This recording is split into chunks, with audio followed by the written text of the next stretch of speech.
Prison Pod Productions brings you Life Without Parole, with the help of our sponsor, Dream.org, and partnership with the Awakening Exchange. Please remember to like and subscribe, on YouTube. Welcome to Life Without Parole. Good morning. My name is Kenneth Meeks. I'm a field minister currently serving at Craven Correctional. People meet me and wonder why I'm in prison. They see a guy that's respectful, studious, thoughtful, qualities that doesn't fit your stereotypical prison, especially not one that has served 20 years. In brief, I'm in prison for murder. Just saying this weighs on me. I still remember a guy who tormented me in jail by incessantly screaming "murderer" into my vent each night. Some listeners may think, you're in jail. That label should be good for your arrest. I'm sorry, but despite how much society seeks to dehumanize us as criminals, we're still human. We feel shame. We feel remorse. We feel regret. We have countless times to relive every detail of every moment that went wrong in our lives. So terms and labels like murderer, thief, even criminal and felon are terms that are reviling even to us. But yes, I'm in prison for murder. The details are hazy. At the time that my crime was committed, I was 16 and had my entire life figured out, or so I thought. I was your typical teenager. I went to school, I played sports, participated in ROTC. I even volunteered whenever I could. I wasn't perfect though. I was short-sighted. I sought to please the crowds that I was in. And I became a bit of a rebel. I actually had a rule that I could only get in trouble once each school year. However, reflecting on that part of my life, I realized that my rebellion was a cry for attention.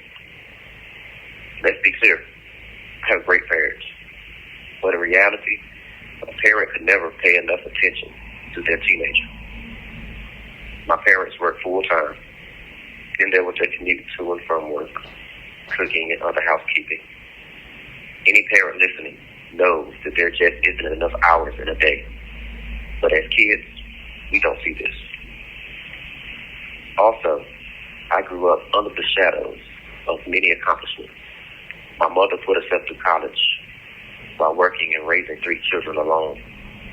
My father was a small-town hero, high school athlete, and military vet.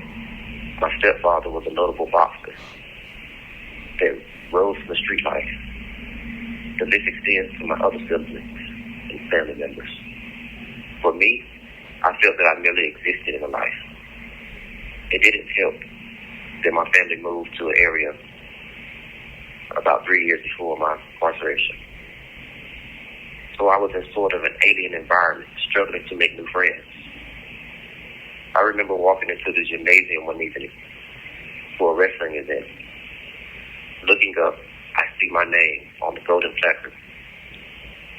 Looking around, I see my teammates waving and smiling at friends and family that come to watch. In that moment, I never felt so alone because I saw not one familiar face.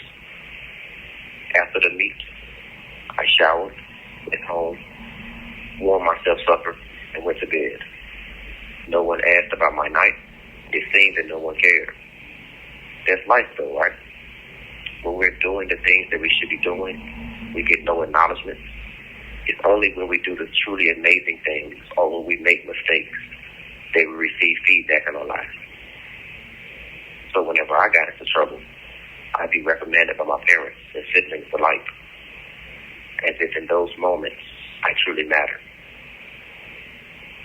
You may be wondering how this leads to my crime, but analyzing these things, it's easy to see how a lonely, awkward, people-pleasing teenager could find himself in the wrong situations.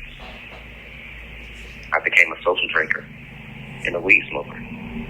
I found myself in the wrong crowds, or did they find me? At the time of my crime, someone laced a blunt with weed that I smoked with a drug known as LWOP, more commonly recognized as PCP, and sometimes mixed with formaldehyde. This one interaction changed my entire life. To this day, I don't know what details are real or fake.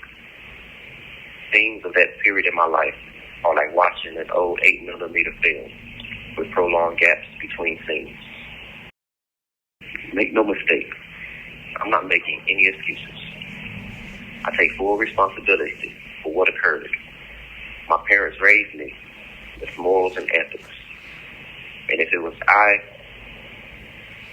who was living according to them, then I wouldn't be in that situation. My point in all I'm saying is that one moment of my life does not define who I am. It shouldn't. In reality, at the age of 16, I didn't even know who I was. But who does at that age? I knew what I thought I wanted in life, but my very existence was validated by the thoughts of others. About 8 years into my sentence, reality set in. For years, I had just existed and lived with no purpose. After being sent to segregation for possessing a cell phone, I saw the fallacy of my thinking. Possessing a cell phone wasn't destructive behavior, but I knew it was wrong, and it negatively impacted my life. I did about 8 months of segregation. But this behavior and this thinking led me to believe that it was only a blunt, nothing was going to happen. This behavior and this thinking needed to change. This behavior and this thinking is the thing that sent me to prison on the sentence of life without possibility of parole. So let's put life sentences in perspective. The average age of life expectancy in the U.S. is 76 years old for men and 81 for women.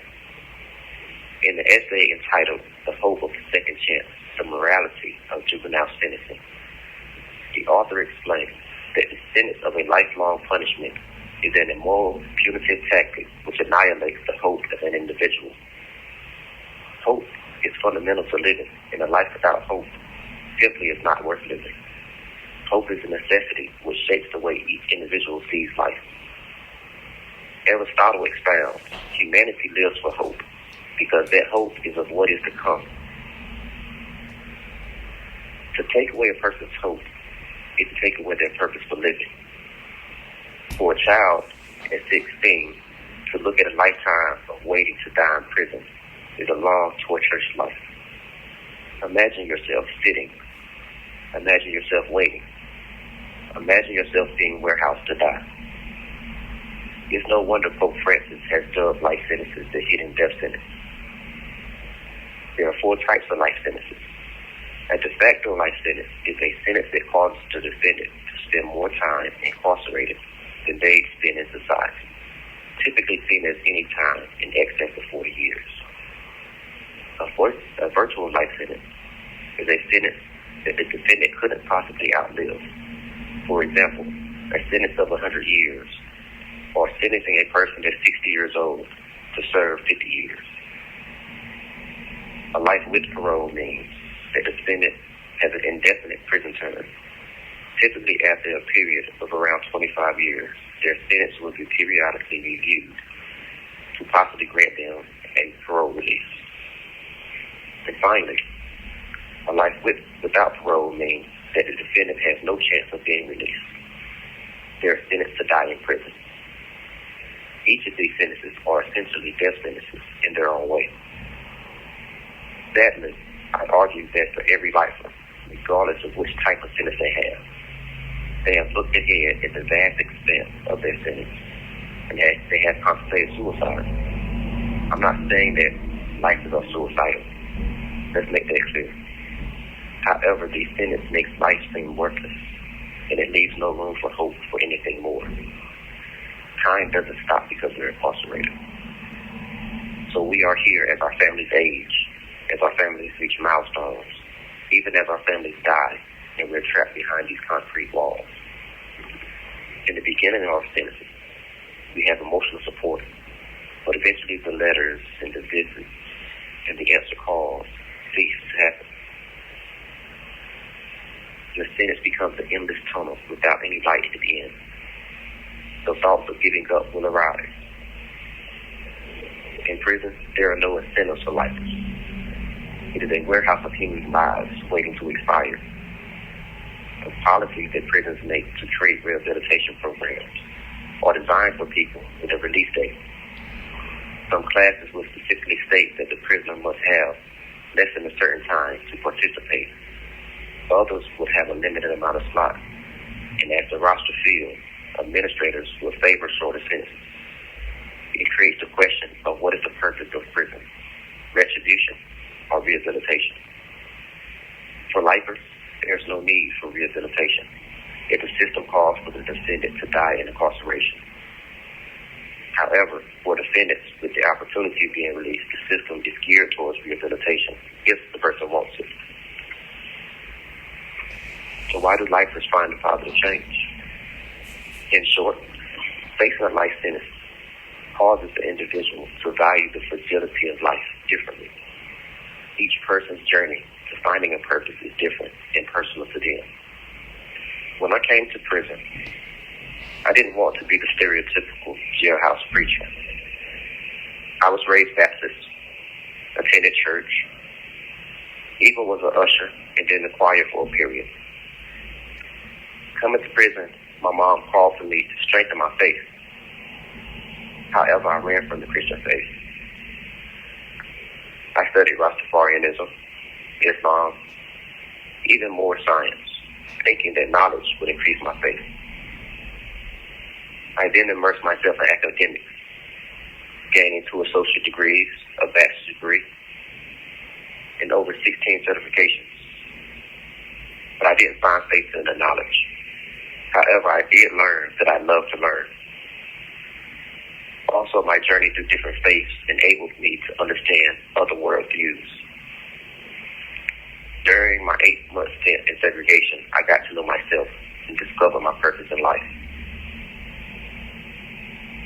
I returned to the Christian faith. But what drives me today is the idea that when I leave this earth, I want to leave a legacy that outshines the tragedy that led me to prison. Through faith, I found hope that God is using me to fulfill a greater purpose. In The Meaning of Life, the case for abolishing life sentences, the author explains that sentences of life not only result in diminished returns for public safety, but also forego the possibility of personal transformation. The U.S. Department of Justice lists the country's recidivism rate at around 82%, while the Sentencing Project shows that the recidivism rate for lifers falls to less than 10%. For juvenile lifers, it falls to less than 1%. After facing a life sentence, upon receiving a second chance, lifers are extremely less likely to return to prison. The author goes on to explain that in the courtroom, no one can predict how a convicted individual will think or behave in 10 to 20 years. It is for that reason that competent professionals need to assess the individual's suitability for release at reasonable intervals over time. Such a process should also be a vision that provides hope, incentive for personal growth, and in turn, the opportunity to become a contributing member of the community. The idea of lifers having less than 10% or juvenile lifers having less than 1% chance of recidivizing should lend some authenticity to the success of one's personal rehabilitation. A lifer's change isn't about pleasing a judge.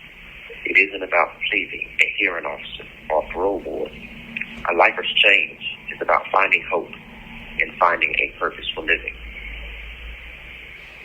So once again, people meet me and wonder why I'm in prison.